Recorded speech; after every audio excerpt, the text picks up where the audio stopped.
screen.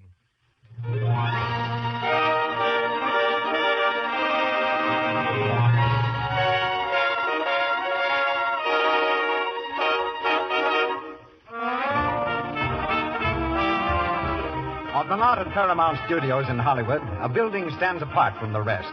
On its door, the legend, Cecil B. DeMille Productions, Incorporated. The door has just opened, and C.B. himself strides quickly across the reception room toward his private office. A small army of assistants and secretaries hinder his progress with innumerable requests. Good morning, Mr. DeMille. Good morning. Good morning, sir. Morning, Well, darling. Mr. DeMille, I had that set See made me up later, now. will you, Joe? Hello, C.B. Here's that script you asked for. Thanks, I'll read it tonight. Mr. DeMille, would you see Mr. I Nelson? can't see anyone this morning. Ask him to come Mr. back. DeMille, there's a Not man now, out here. Harry. Sorry. Oh, Bill, come into my office, will you? Okay, C.B. Well, Mr. DeMille, about All that right, set all that I right. made up I'll for you, I take want care you of to see it. everything. It's very See me important, later. really. Sit down, Bill. Morning, Miss Cole. Good morning, Mr. DeMille. Anything happen? Nothing much. Mr. Henry called about that script. Frank Donnelly has a new star for you, and, oh, yes, Mr. Benny called again. Who? Mr. Benny. Jack Benny. What did he want? The usual thing. What did you tell him? The usual thing. I said you were out to lunch. I'm beginning to feel a little guilty about Jack. What's it all about, C.B.? Well, I was a little tired one night, and I half promised I'd make a picture with him. No. Yes. And he calls me up every once in a while to remind me of it. Well, he isn't serious, is he? And that's just the trouble. He gave me a long talk about how his soul is starved in comedy. He wants to branch out into drama, heavy acting parts. Well, he must be crazy. What'd you tell him? Well, I couldn't tell him the truth. It would have broken his heart, not to mention Paramount. So I just keep telling him I'm still looking for the right story, but it's becoming very embarrassing. He seemed pretty discouraged this morning, Mr. DeMille. I really think you ought to call him. He said you could reach him at Mary Livingstone's house. No, I'm not looking for trouble, but if he calls again, I suppose I'll have to speak to him.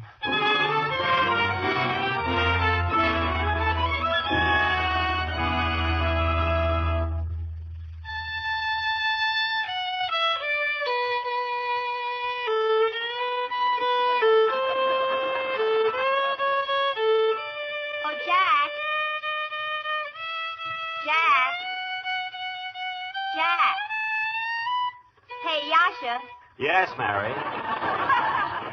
Jack, why don't you give that cigar box a rest? You've been scratching on it for the last 2 hours. In the first place, it's not a cigar box. In the second place, I wasn't scratching. That was music, whether you like it or not. Thanks for the choice. Oh, well. If that's the way you feel, I'll put it away. Oh, Jack, I didn't mean it like that. Gee, you certainly are getting cranky lately.